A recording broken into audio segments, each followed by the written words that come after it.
Halo Sobat Spoiler, bagaimana kabarnya? Tentunya Millers doakan baik-baik saja. Jumpa lagi di channel Sektor Spoiler. Pada video kali ini, Millers akan bahas kelanjutan cerita dari Donghua series Perfect World, episode 241. Seperti biasa, Millers mau ingatkan lagi bagi Sobat Spoiler, karena video ini mengandung spoiler, Mimin sarankan untuk tonton dulu episode-episode sebelumnya, biar ngerti jalan ceritanya. Tapi buat Sobat Spoiler yang gak sabar dan udah siap dengerin kelanjutan ceritanya, langsung saja kita gas ke ceritanya. Di episode sebelumnya, Si Hao maju dengan keyakinan penuh. Energi darahnya bergolak seperti samudra, memunculkan aura yang mengguncang ruang dan waktu. Di bawah tatapan takjub semua orang, kuali itu bergoyang dan terangkat, sesuatu yang bahkan para makhluk tertinggi tak mampu lakukan. Para penjaga kota terkejut, menyadari bahwa Si Hao menempuh jalur kuno dengan tubuhnya sendiri, sebagai benih kekuatan, jalan yang selama ini dianggap mustahil. Mereka menilai Si Hao hampir menyamai kekuatan semut bertanduk surgawi muda dan menganggapnya sebagai sosok langka yang berpotensi menandingi legenda kuno. Penjaga pun memberinya izin untuk memasuki gua semut bertanduk surgawi, tempat mungkin tersembunyi kitab suci yang tak terkalahkan. Si Hao segera bergerak menuju gua, tapi sebelum itu ia merebut 3 teratai ilahi dari kolam abadi untuk memulihkan roh. Serangan datang bertubi-tubi dari makhluk tertinggi lain yang iri, namun semuanya gagal menembus pertahanan Si Hao yang mengandalkan tubuh abadi dan teknik kunonya. Ia meninggalkan mereka dalam kekalahan dan masuk ke dalam gua misterius bersama semut emas kecil. Di sana, mereka menemukan sisa-sisa pertempuran hebat.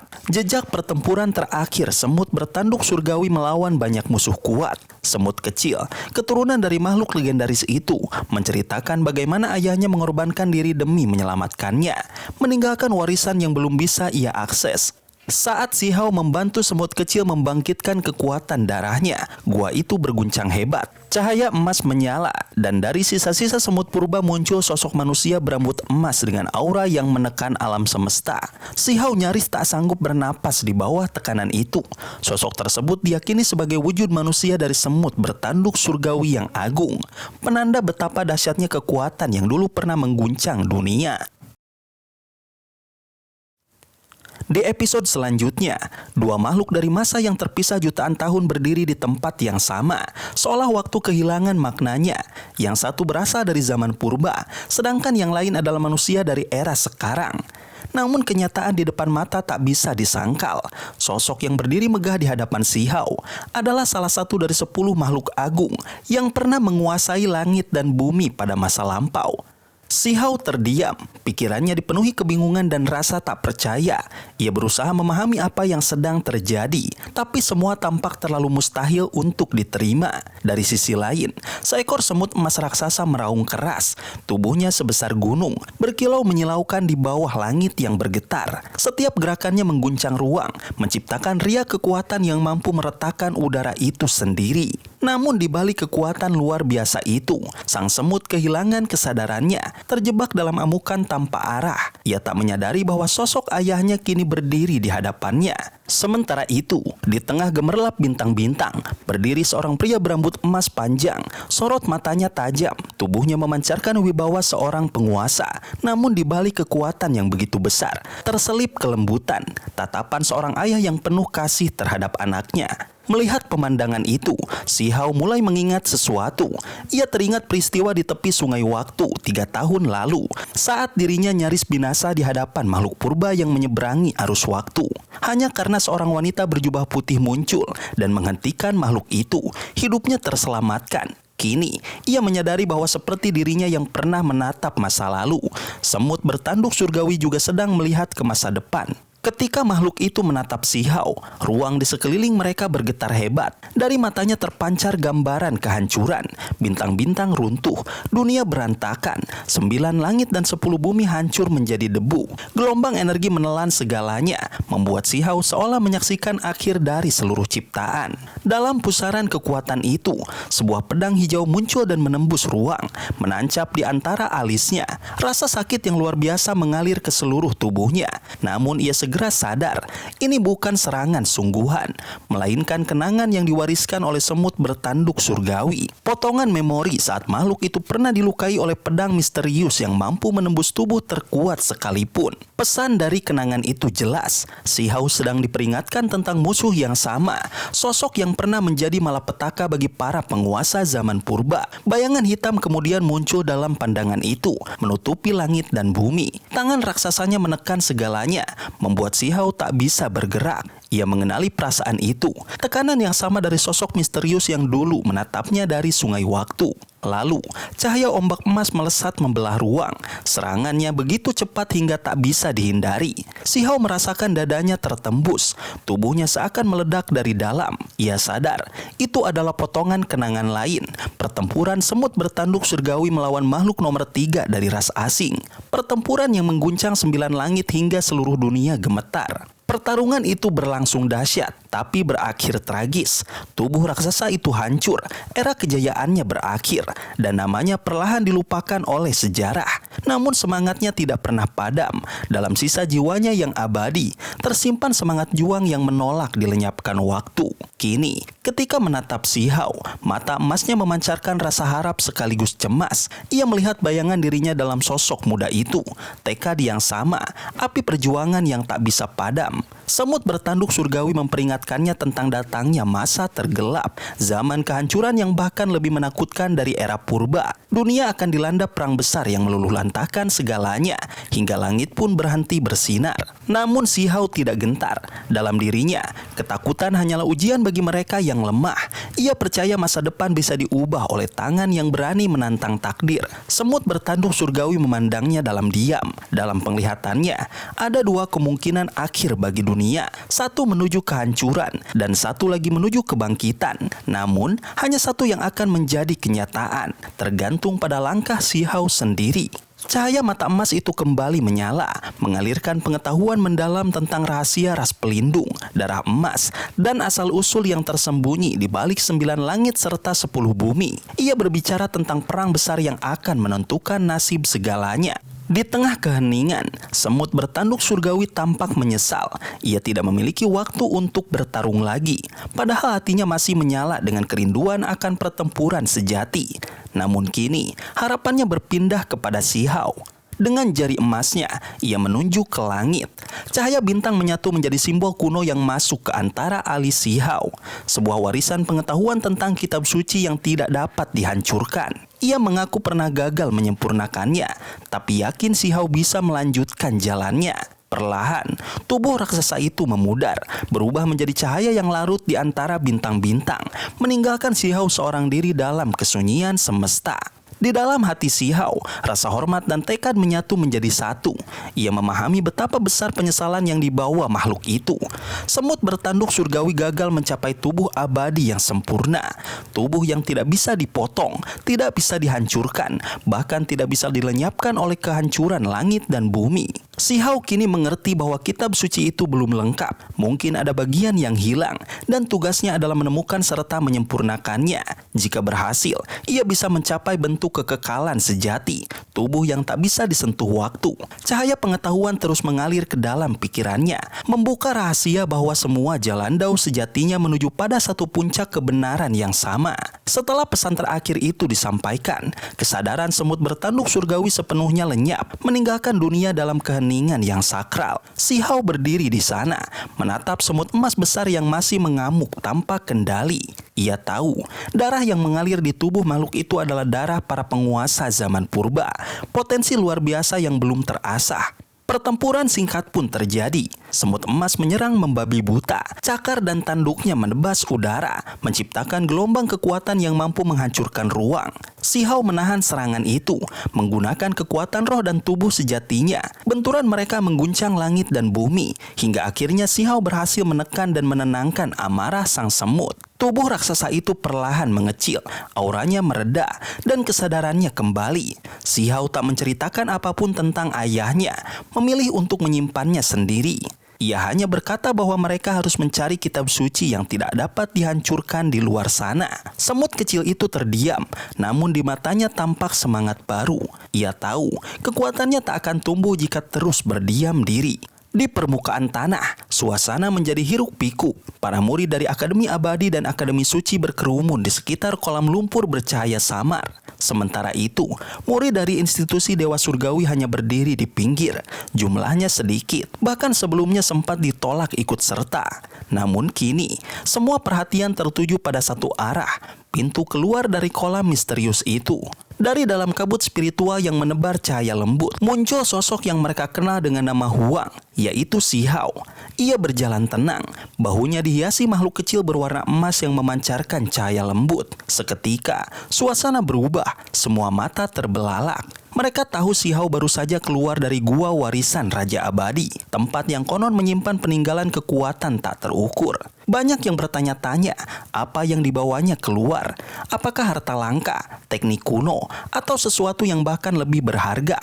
Bahkan para sesepuh yang biasanya tenang kini tampak serius menatap ke arahnya. Salah satu penatua dari Akademi Abadi menyipitkan mata, menatap titik cahaya di bahu Si Hao. Makhluk kecil itu tampak mungil, bahkan kurang dari sejengkal.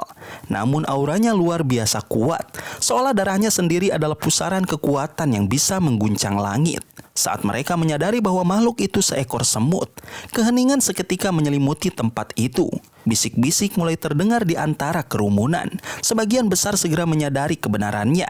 Itu bukan sembarang semut, melainkan semut bertanduk surgawi. Keturunan langsung dari 10 iblis kuno, makhluk langka yang seharusnya sudah punah.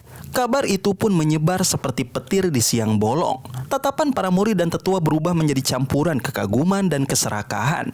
Mereka tahu darah makhluk itu adalah harta hidup. Setetes saja bisa memperkuat tubuh hingga melampaui batas manusia. Sementara keberadaannya bisa mengubah keseimbangan dunia kultivasi. Dalam sekejap, mata semua orang memerah. Hasrat untuk memiliki semut itu tampak jelas di wajah mereka. Bahkan para sesepuh yang biasanya tenang kini tampak bernafsu.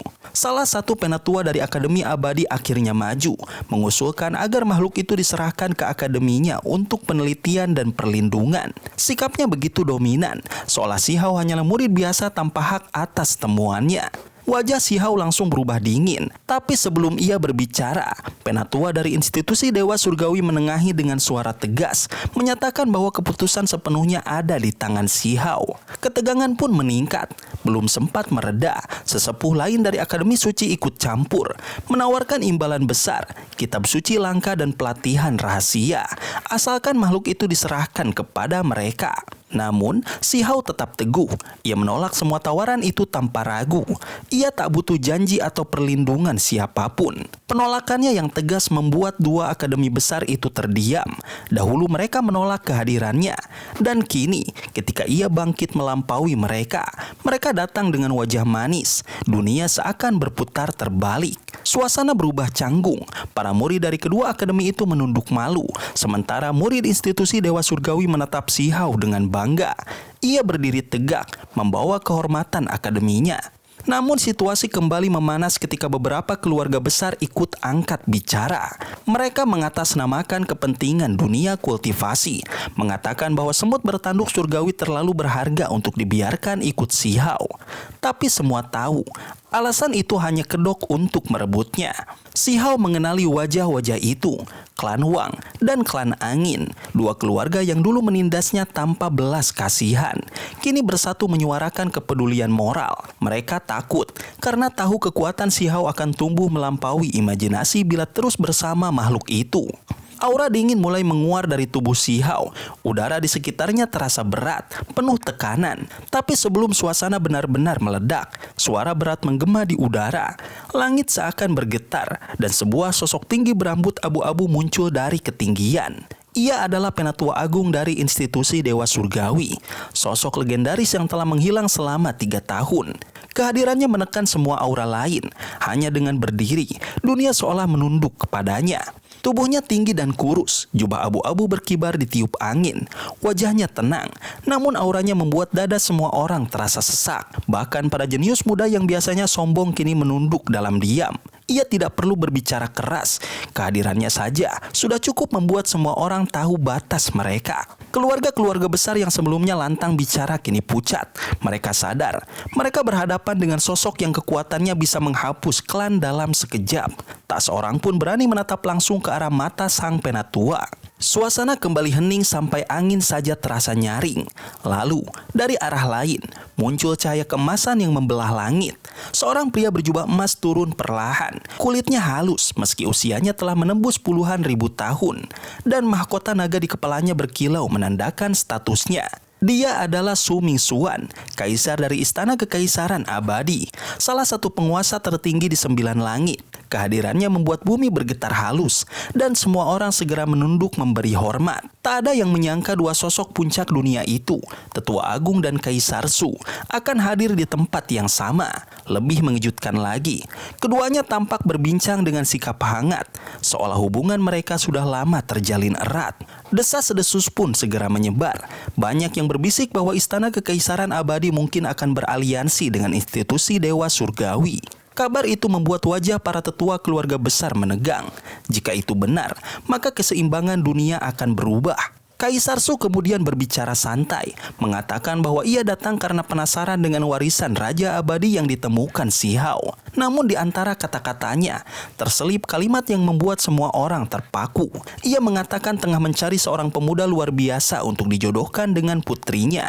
Keheningan melanda tempat itu. Dunia seolah berhenti sejenak. Putri Istana Kekaisaran Abadi bukanlah wanita biasa. Ia adalah pewaris garis kekuasaan kuno, simbol kemuliaan dan kekuatan abadi. Siapapun yang menjadi pendampingnya akan mendapat kedudukan yang bahkan para raja pun tak berani impikan. Semua tatapan pun serentak beralih ke arah Si Hao. Pandangan Kaisar Su jatuh padanya, tenang tapi dalam, seperti sedang menilai masa depan dunia. Wajah-wajah dari klan Wang berubah pucat. Mereka teringat masa lalu, ketika Si Hao hanya dianggap pelayan tambang rendahan, direndahkan dan hampir dibunuh tanpa ampun. Kini, sosok yang dulu mereka hina berdiri di hadapan Kaisar Kekaisaran Abadi dan menjadi pusat perhatian semua mata. Salah satu pemuda klan Wang mencoba menutupi rasa malu dengan sindiran halus. Namun, ucapannya hanya membuat suasana beku. Si Hao menatapnya dingin, lalu tanpa kata melangkah maju dan mengayunkan tinjunya. Suara ledakan keras bergema, pemuda itu terpental jauh, darah menyembur dari mulutnya. Seketika, semua orang terdiam. Tak ada yang menyangka Si Hao berani menyerang langsung di hadapan dua penguasa besar. Namun wajah Si Hao tetap datar. Ia berdiri tegak dan menatap seluruh klan Wang, menantang mereka dengan keheningan yang lebih tajam dari pisau. Aura keberaniannya membuat dunia seolah berhenti sejenak. Lalu, tawa besar menggema dari arah Kaisar Su. Ia tampak terhibur, bahkan sedikit kagum. Dalam sekejap, sosoknya bergerak seperti bayangan cahaya dan muncul di depan klan Wang. Satu tamparan keras melayang, diiringi suara menggelegar. Wajah pemuda itu hancur, darah menetes ke tanah, dan tubuhnya terlempar seperti boneka. Semua orang terpaku, ngeri dan kagum sekaligus. Kaisar Su, penguasa tertinggi 9 langit, baru saja menampar keturunan keluarga besar tanpa ragu. Klan Wang gemetar, ingin protes, namun suara dingin Kaisar Su memotong segalanya. Ia memperingatkan bahwa jika mereka ingin menjadikan kejadian itu alasan perang, maka ia akan menyambutnya dengan tangan terbuka. Tekanan auranya menyelimuti tempat itu, membuat semua orang terdiam ketakutan. Tak seorang pun berani bergerak. Akhirnya, para tetua klan Wang hanya bisa mundur, menahan amarah yang tak bisa diucapkan. Langit perlahan kembali tenang, angin berhembus lembut, membawa aroma debu dan kekuatan yang baru saja menggetarkan dunia. Di tengah keheningan itu, Si Hao berdiri tegak, bahunya masih dihiasi semut emas kecil yang bersinar lembut. Hari itu, semua orang sadar, Huang bukan lagi seorang murid biasa. Ia telah berdiri di puncak dunia, di antara para raksasa, dan langkahnya kini tak lagi bisa dihentikan siapapun. Sobat spoiler, itulah spoiler dari Donghua series Perfect World episode 241. Tentunya spoiler ini tidak akan sama persis dengan episode sesungguhnya. Maka dari itu, jika ada kesalahan dalam kata ataupun istilah, serta kekurangan atau kelebihan durasi, harap dimaklumi. Dan jangan lupa untuk mendukung channel ini terus berkembang dengan cara like, share, dan subscribe supaya kalian gak ketinggalan update terbaru dari channel ini. Terima kasih banyak sudah menonton video ini sampai akhir Sobat Spoiler. Kritik dan saran positifnya silahkan di komentar. Sampai ketemu lagi di video berikutnya. Tetap semangat dan sampai jumpa.